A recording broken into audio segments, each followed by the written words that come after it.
அன்பிற்குரிய touring talkies ரசிகர்களுக்கு வணக்கம். டூரிங் டாக்கீஸ் சார்பிலே வாட்ஸ்அப் சேனல் ஒன்று தொடங்கப்பட்டிருக்கிறது என்ற செய்தியை உங்களிடம் பகிர்ந்து கொள்வதிலே நான் மிகுந்த மகிழ்ச்சி அடைகிறேன். அந்த வாட்ஸ்அப் சேனலுக்கான லிங்க் கீழே தரப்பட்டுள்ளது. அதே மாதிரி QR கோடும் கீழே தரப்பட்டுள்ளது. தொடர்ந்து டூரிங் டாக்கீஸ் வாட்ஸ்அப் சேனலை பாருங்கள். புதிய தகவல்கள் பலவற்றை தெரிந்து கொள்ளுங்கள். ஹாலிடேஸ்னாலே அது நம்ம GT Holidays தான். GT Holidays, South India's #1 travel brand. You know you are special when you're with GT Holidays.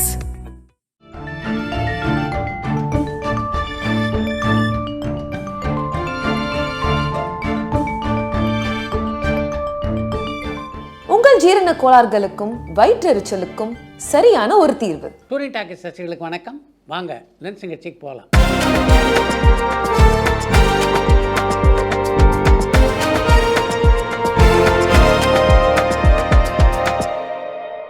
என்னம்மா முதல் கேள்வி? கொஞ்சம் மாசத்துக்கு முன்னாடி நான் சிறுத்தை சிவாவோட முந்தின படங்களை சூர்யா பார்த்துருந்தா கண்டிப்பா அவர் ரிஸ்க் எடுத்திருக்க மாட்டாருன்னு சொல்லி ஒரு கேள்வியை நான் உங்ககிட்ட கேட்டிருந்தேன். அதுக்கு நீங்க சொல்லியிருந்தீங்க 2 பேருக்கும் ஏன் இது ஒரு திருப்பு முனை படமா இருக்கக்கூடாது அப்படின்னு. ஆனா இப்போ கங்குவா படம் ரிலீஸ் ஆனதுக்கு அப்புறமா எனக்கு என்ன தோணுதுன்னா, நான் சாதாரணமா கணிச்ச மாதிரி சூர்யா அவர்களும் ஞானவேல் ராஜா அவர்களும் இவருடைய திறமையை கணிச்சிருந்தாலே இவ்வளோ பெரிய ட்ரால் மெட்டீரியலா கங்குவா படம் மாறி இருக்காதுன்னு நினைக்கிறேன். இப்போ உங்களுடைய கருத்து என்னன்னு முரளி அனுகிரகா மதுரையிலிருந்து கேட்டிருக்காங்க. அஜித்தினுடைய திரை வாழ்க்கையிலே மிகப்பெரிய வெற்றி படமாக அமைந்த படம்னா அது விஸ்வாசம் என்ற திரைப்படம். அந்த படம் சிவாவுடைய இயக்கத்திலே உருவான ஒரு திரைப்படம். அதுக்கு முன்னால விவேகம் என்ற பெயரிலே அஜித்தை வைத்து ஒரு திரைப்படத்தை இயக்கியிருந்தார் சிவா. அந்த படம் மிகப்பெரிய தோல்வி படமாக அமைந்தது. விவேகம் திரைப்படம் தோல்வி படமாக அமைந்த ஒரு காரணத்தினால விஸ்வாசம் திரைப்படத்தை இயக்கக்கூடிய வாய்ப்பை அஜித் சிவாவுக்கு வழங்காமல் இருந்திருந்தால் அவருடைய திரை வாழ்க்கையில் அப்படிப்பட்ட ஒரு வெற்றி படத்தை அவர் சந்தித்திருக்க முடியுமா? அது மாதிரி ஒரு நல்ல எண்ணத்தில் தான் சூர்யாவும் சிவாவும் சேர்ந்து ஏன் கங்குவா திரைப்படத்தை ஒரு திருப்புமுனை திரைப்படமாக உருவாக்க கூடாது அப்படின்னு நான் நம்முடைய நிகழ்ச்சியில் கேட்டிருந்தேன். இப்போ கங்குவா திரைப்படம் வெற்றி படமாக அமையாததுனால உங்களுடைய விமர்சனத்தை இப்படி முன் வச்சிருக்கீங்க.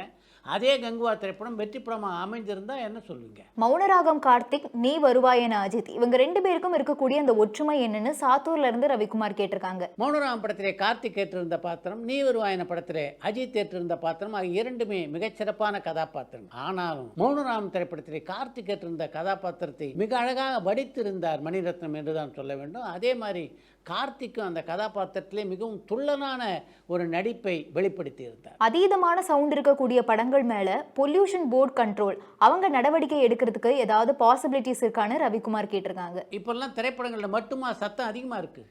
பல பொதுக்கூட்டங்கள்லையும் கலை நிகழ்ச்சிகளும் காதே கிழிந்து விடுகின்ற அளவுக்கு இசையை ஒளிபரப்புகிறார்கள். இதையெல்லாம் சட்டப்பூர்வமாக தடுப்பதற்கு எந்த வழிவகையும் இருப்பதாக தெரியல. இப்போ கங்குவா படத்தோட இந்த விமர்சனங்கள் எல்லாமே தாண்டி நார்மலா இருக்கக்கூடிய ஆடியன்ஸ்க்கு சூர்யா மேல கொஞ்சம் அந்த வெறுப்பு வர்றதுக்கு காரணம் சினிமா இல்லாம அவர் செஞ்ச சில விஷயங்கள் தான் அப்படின்னு நான் நினைக்கிறேன். இதை அவர் அமர உட்கார்ந்து யோசிச்சு கரெக்டான முடிவுகளை இனிமேலாவது எடுப்பாரான அரவிந்த லோச்சனன் வில்லியனூர்ல இருந்து கேட்டிருக்காங்க. உங்களுடைய கருத்துல எனக்கு உடன்பாடு இல்லை. கங்குவா திரைப்படத்தை பற்றி எழுகின்ற விமர்சனங்கள் எல்லாம் அந்த படம் ரசிகர்கள் விரும்புகின்ற மாதிரி ஒரு படமாக அமையவில்லை என்பதனால் தானே தவிர சூர்யா மேல தனிப்பட்ட முறையில் யாருக்கும் எந்த காழ்ப்புணர்ச்சி இருப்பதாக எனக்கு தெரியல. இதே கங்குவா திரைப்படம் மிகப்பெரிய வெற்றி படமாக இருந்திருந்தால் இந்த கணக்குகள் எல்லாமே மாறி இருக்கும் என்பதுதான் உண்மை. நயன்தாரா மட்டும் அவங்களோட மேரேஜ் ஒரு டாக்குமெண்ட்ரியா நெட்ஃபிளிக்ஸ்க்கு விற்கிறாங்க, அது தப்பு இல்லை. அதே நேரத்தில் ப்ரொடியூசரா தனுஷ் பணம் கேட்கறது மட்டும் தப்பா? அவர் பணம் கேட்டாரு, இவங்க அதுக்கு எதிர்ப்பு தெரிவிச்சாங்க, அதுக்கு அறிக்கை விட்டது கூட ஓகே. அதுக்காக தனுஷை ரொம்ப பர்சனலா அட்டாக் பண்ணி பேசிருக்கிறதுலாம் கொஞ்சம் கூட நியாயமே இல்லைன்னு தோணுது. எப்படி இவங்க வணிக ரீதியா இதை விற்கிறாங்களோ அதே மாதிரி தனுஷும் அஸ் அ ப்ரொடியூசரா அவருடைய பங்கு கேட்டதுல எந்த ஒரு தப்பும் இல்லைன்னு எனக்கு தோணுது. உங்களோட கருத்து என்னன்னு பரத்குமார் ஈரோட்ல இருந்து கேட்டிருக்காங்க. பொது வெளியிலே அந்த விமர்சனத்தை நயன்தாரா தவிர்த்திருக்கலாம் அப்படின்றதுதான் என்னுடைய கருத்து. கங்குவா படத்தை பார்த்துட்டு ஜோதிகா சொன்ன கருத்துக்களை பத்தி உங்களோட கருத்து என்னன்னு ரவி கேட்டிருக்காங்க. கங்குவா திரைப்படத்தை காரசாரமாக விமர்சித்த பலர் இப்ப ஜோதிகாவுடைய அந்த விமர்சன கடிதத்தை விமர்சனம் செய்ய தொடங்கியிருக்காங்க. கங்குவா திரைப்படத்தை பொறுத்த வரைக்கும் அந்த படத்தை மக்கள் ஏற்றுக்கொள்ளவில்லை அப்படின்றது தான் உண்மை.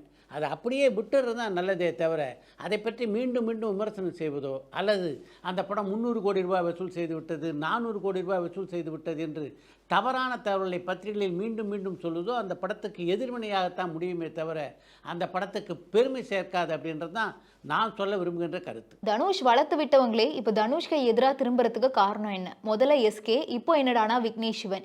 ஏன் இந்த மாதிரி நடக்குதுன்னு ரியா கேட்டிருக்காங்க. சிவகார்த்திகேயன், விக்னேஷ் சிவன் ஆகியோரை தனுஷ் வளர்த்து விட்டதாக தவறுனதாக சொல்ல முடியாது, அவர்களுக்கு ஒரு நல்ல வாய்ப்பை உருவாக்கி தந்தார். அதுக்காக தனுஷ் அவர்கள் விமர்சிக்கவே கூடாது அப்படின்னு சொல்ல முடியுமா என்ன? அந்த விமர்சனத்தில் எந்த அளவு நியாயம் இருக்கு அப்படின்றத வேணா நம்ம பார்க்கலாம். விவேகம் படத்தை எப்படி புரியாத மாதிரியே எடுத்தாரோ அதே மாதிரி தான் இப்போ கங்குவா படமும் பாமர மக்களுக்கு புரியாத மாதிரி ஒரு ஸ்க்ரீன் பிளேவை ட்ரை பண்ணி இப்படி சொதப்பி வச்சிருக்காங்க. அதுவும் நல்ல எதிர்பார்ப்பு இருந்த ஒரு படத்தையே இப்படி சொதப்பி இருக்காரு.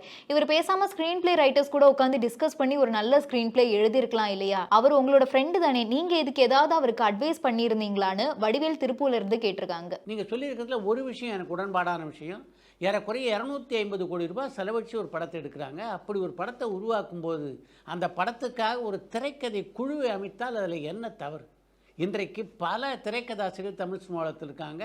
அவர்கள் மிகுந்த ஆற்றலும் அனுபவம் உள்ளவர்கள். அப்படிப்பட்ட ஒரு குழுவை அமைத்து முதல்ல கதையை பற்றி அவங்ககிட்ட நல்லா விவாதிக்கலாம். அதுக்கு பின்னாலே அந்த படம் 5000 அடி வளரும் போதும் 10,000 அடி வளரும் போதும் 15,000 அடி வளரும் போதும் அவங்களுக்கெல்லாம் அந்த படத்தை போட்டு காட்டி அவர்களுடைய விமர்சனத்தெல்லாம் ஏற்றுக்கொண்டு அந்த படத்தில் திருத்தங்கள்லாம் செய்யலாம். அது மாதிரியான ஒரு போக்கை கங்குவா திரைப்படத்தினுடைய தயாரிப்பாளரும் இயக்குனரும் கடைப்பிடித்திருந்தார்கள் என்றால் கங்குவா திரைப்படம் அவள் என்ன மாதிரியான படமாக உருவாக வேண்டும் என்று நினைத்தார்களோ அந்த மாதிரி படமாக உருவாகி இருக்கும். நிச்சயமாக ரசிகர்களாலும் வரவேற்கப்பட்டிருக்கும் அப்படின்றது தான் என்னுடைய எண்ணம். தனுஷ் நயன்தாரா பிரச்சனையில நான் தனுஷ் பக்கம் தான் நிக்கிறேன். ஏன்னா தனுஷ் பேரை யூஸ் பண்ணி நயன்தாரா அவங்களோட டாக்குமெண்ட்ரியை நல்லா ப்ரொமோட் பண்றாங்கன்னு எனக்கு தோணுது. உங்களோட கருத்து என்னன்னு ரவிசங்கர் சாத்தூர்ல இருந்து கேட்டிருக்காங்க. அது உங்களுடைய கருத்து. நயன்தாராவை பொறுத்த வரைக்கும் தன்னுடைய தரப்பு வாதத்தை அவர் பொதுவெளியிலே பகிரங்கமாக வெளியிட்டு விட்டார். ஆனால் அதை பற்றி தனுஷ் இதுவரைக்கும் ஒரு வார்த்தை கூட பேசலை. அப்படி இருக்கும்போது அதை பற்றி நாம் விமர்சிக்கிறது சரியா இருக்காது அப்படின்னு நான் நினைக்கிறேன். தேவர் மகன் படத்துல ஸ்கிரீன் பிளே எழுதுறதுக்காக முதல் தடவையா Kamal Haasan movie magic screenplay சாஃப்ட்வேரை யூஸ் பண்ணியிருந்தாரு. அதுக்கப்புறம் அந்த சாஃப்ட்வேரை வேற யாரெல்லாம் யூஸ் பண்ணியிருக்காங்க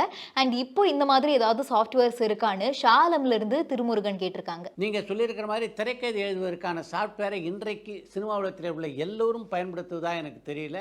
எங்கோ ஒரு சில பேர், குறைந்தபட்சம் ஒரு 5 அல்லது 6% பேர் பயன்படுத்தலாம். நடிகர் நடிகைகள் இசையமைப்பாளர்கள் இயக்குனர்கள் இவங்களெல்லாம் தாண்டி படத்தோட டெக்னீஷியன்ஸ் ஒரு படத்துக்கு ஒரு நாளைக்கு குறைஞ்சபட்சம் எவ்வளவு வேலை செய்வாங்க, அதிகபட்சம் அவங்களுடைய வேலை எப்படி இருக்கும்னு கண்ணன் திருநெல்வேலியில இருந்து கேட்டிருக்காங்க. பெரிய பட்ஜெட் படங்களில் தொழில்நுட்ப கலைஞர்கள் 200 300 பேர் வரையிலே பணியாற்றுவார்கள். மீடியம் பட்ஜெட் படங்கள் எடுத்துக்கிட்டிங்கன்னா குறைந்தது 100 பேர் பணியாற்றுவார்கள். ஆக்ட்ரஸ் பானுப்பிரியா பார்த்தோன்னா அவங்க கேமரா முன்னாடி பயங்கரமா பெர்ஃபார்ம் பண்ணுவாங்க, ரொம்ப கான்ஃபிடென்ட்டா இருப்பாங்க.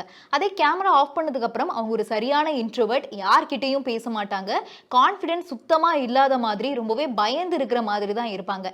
இந்த கான்ட்ராஸ்ட்டை நீங்க நோட் பண்ணிருக்கீங்களா? அவங்க நடிக்கக்கூடிய அந்த நேரத்துல, அவங்க டான்ஸ் ஆடக்கூடிய நேரத்துல இதை நீங்க கவனிச்சு அவங்க கிட்ட ஏதாவது சொல்லியிருக்கீங்களான்னு ஜெயராஜ் கேரளால இருந்து கேட்டிருக்காங்க. அதுதானே நடிப்பு.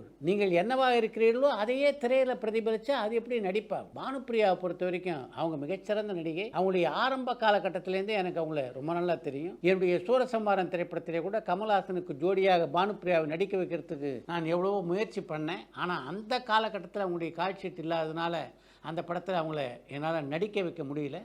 பானுப்பிரியாவை பற்றி நீங்கள் சொல்லியிருக்கிற விஷயம் எல்லாமே உண்மையானது தான்.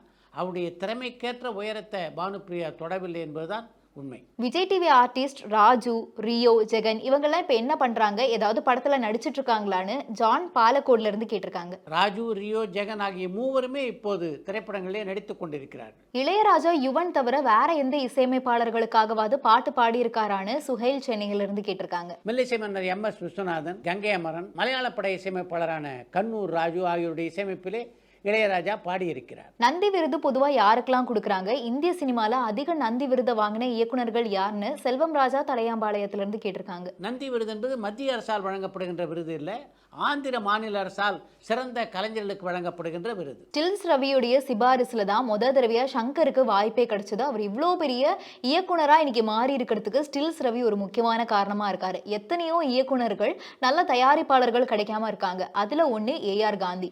அவர்கிட்ட இன்ஜினியர் மாதிரியான ஒரு நல்ல கதை இருந்துமே தயாரிப்பாளர் கிடைக்காததுனால இன்னைக்கு வரைக்கும் எடுக்காம இருக்காரு.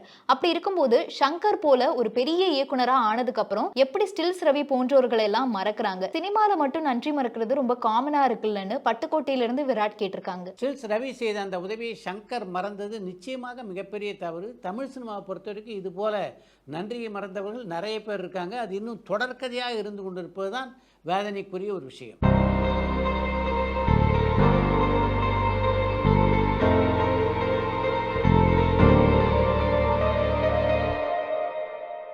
ஒரு இயக்குனர் தான் நடிகரை உருவாக்குறாங்க அப்படின்னு சொல்றோம். அப்படி இருக்கும்போது நடிகருக்காக இயக்குனர் தன்னுடைய படத்தோட தரத்தை குறைச்சிக்கலாமான்னு பாலா கேட்டிருக்காங்க. ஒரு காலகட்டத்தில் இயக்குனர்கள் என்ன சொல்கிறார்களோ அதை கேட்டு நடக்கக்கூடிய ஒரு இடத்துல நடிகர்கள் இருந்தார்கள். ஆனால் இன்றைக்கு பார்த்தீங்கன்னா இயக்குனர்லேயே நடிகர்கள் தானே தேர்வு பண்ணுறாங்க. அப்படி இருக்கும்போது இப்படித்தானே அந்த நிலைமை இருக்கும். அடுத்து என்ற ஒரு தகவல், சமுத்திரக்கனியின் நல்ல நண்பர் சசிகுமார் தன்னுடைய திரைப்படத்தில் நடிக்க வேண்டும் என்று சசிகுமார் சமுத்திரக்கனியை கேட்டபோது உடனடியாக அந்த கதையை கூட கேட்காமல் ஒப்புக்கொண்டவர் தான் சமுத்திரக்கனி. அந்த படம் தான் சுப்பிரமணியபுரம். அந்த படத்தினுடைய படப்பிடிப்பு நாள் நெருங்க நெருங்க நாம் செய்தது புத்திசாலித்தனமான காரியமா அப்படின்ற சந்தேகம் சமுத்திரக்கனிக்குள்ளே வந்தது. அதுக்கு முக்கியமான காரணம், அப்போ 3 மெகா சீரியல்களை இயக்கி கொண்டிருந்தார் சமுத்திரக்கனி. ஒரு மெகா சீரியல் இயக்கிறதே பெரிய விஷயம். 3 மெகா சீரியல் இயக்கக்கூடிய வாய்ப்புன்னா அது எவ்வளோ பெரிய விஷயம். அவருடன் சேர்ந்து ஏறக்குறைய 30 பேர் உதவி இயக்குனர் பணியாற்றி கொண்டிருந்தார். அதெல்லாம் விட்டுட்டு சினிமாவுக்கு போகிறோமே, சினிமா நம்மை கைவிட்டு விட்டால் என்ன செய்வது அப்படின்ற ஒரு சின்ன யோசனையும் அவருக்குள்ளே வந்தது. ஆனாலும் எந்த பரிசோதனை முயற்சியும் செய்யாமல் வாழ்க்கையில் முன்னேற முடியாது அப்படின்ற முடிவுக்கு அந்த சமுத்திரக்கனி திரைப்படத்தில் நடிக்கிறது அப்படின்ற முடிவை தீர்மானமாக எடுத்தார். இந்த அவருடைய முடிவு எங்கேயாவது தப்பாக போச்சுன்னா அதனால் பாதிக்கப்படக்கூடியது யார்? அவருடைய மனைவி தானே. அதனால் அவங்களுடைய சம்மதம் இல்லாமல் இந்த முடிவு எடுக்கிறது சரியாக இருக்குமா அப்படின்ற யோசனை சமுத்திரக்கனிக்கு தோன்றவே தன்னுடைய இந்த முடிவை பற்றி தன்னுடைய மனைவியிடம் சொன்னார். உங்களை பொறுத்த வரைக்கும் எந்த வேலையை செய்தாலும் அதை முழு ஈடுபாட்டோடு செய்கிறாள் நீங்கள். உங்கள் திறமை மேலே எனக்கு நம்பிக்கை இருக்குது. எப்படி சின்ன திரையில் ஜெயிச்சிங்களோ அது மாதிரி நிச்சயமாக நீங்கள் பெரிய திரையிலையும் ஜெயிப்பீங்க, போய் வாங்க என்று அவருடைய முடிவை ஆதரித்தார் சமுத்திரக்கனியுடைய மனைவி. இன்றைக்கு தமிழ், தெலுங்கு, மலையாளம், ஹிந்தி உட்பட பல திரைப்படங்களிலே சமுத்திரக்கனி நடித்து கொண்டிருக்கிறார் என்றால் அதுக்கு முக்கியமான காரணம் அன்றைக்கு அவர் எடுத்த முடிவு தான். வாழ்க்கையில் முடிவை சரியான இடத்தில் எடுப்பது எவ்வளவு அவசியம் என்பதற்கு சமுத்திரக்கனியுடைய இந்த வெற்றி பயணம் ஒரு சான்று. அவருடைய படத்தில் பணியாற்றும் போது எப்போதாவது பிரச்சனைகளை சந்திக்க வேண்டிய சூழல் ஏற்பட்டிருக்கா? பிரச்சனைகள் நிறையா வரும் சார். அவர் காம்ப்ரமைஸ் ஆகிடுவார். ப்ரொடக்ஷன் சைட்லேருந்து நிறைய ப்ராப்ளங்கள் வரும். அது அவர் சமாளிச்சுப்பார். சரி விடுங்க, இவன் எங்கள்கிட்ட இவ்வளோ தான் வரும் போல் தெரியுது அப்படின்ட்டு அவர். சுந்தர் சிங்குடைய முதல் படத்தில் நீங்கள் ஒர்க் பண்ணும்போது அவர் உதவி இயக்குனர்லேருந்து இயக்குனரானவர். ஆமாம். முதல் படத்துக்கு அப்புறமே பார்த்தீங்கன்னா ஒரு மிகப்பெரிய கதாநாயகனுடைய கணவர் ஆகிட்டார். ஆமாம். அதில் ஏதாவது மாற்றங்கள் உங்களுக்கு இருந்தது? இல்லை சார். முதல் படத்தில் எனக்கு தெரிஞ்சு ஃபஸ்ட்டு படமே 2வது நாளே 2 யூனிட் போட்டார் சார் அவர். வேறு எந்த டைரக்டரும் முதல்ல இப்போ யாரை கொடுத்தாலும் எல்லாமே நம்ம கண் பார்வையிலேருந்து நாம தான் எடுக்கணுன்ற எண்ணம் வரும். 2வது நாள் 2 யூனிட் போட்டார். பரபரப்பான சினிமா செய்திகள், நட்சத்திரங்களின் பேட்டிகள், சினிமா வரலாறு ஆகியவற்றை பார்க்கவும் படிக்கவும் உங்களுக்கான இணையதளம் tourantalkies.co.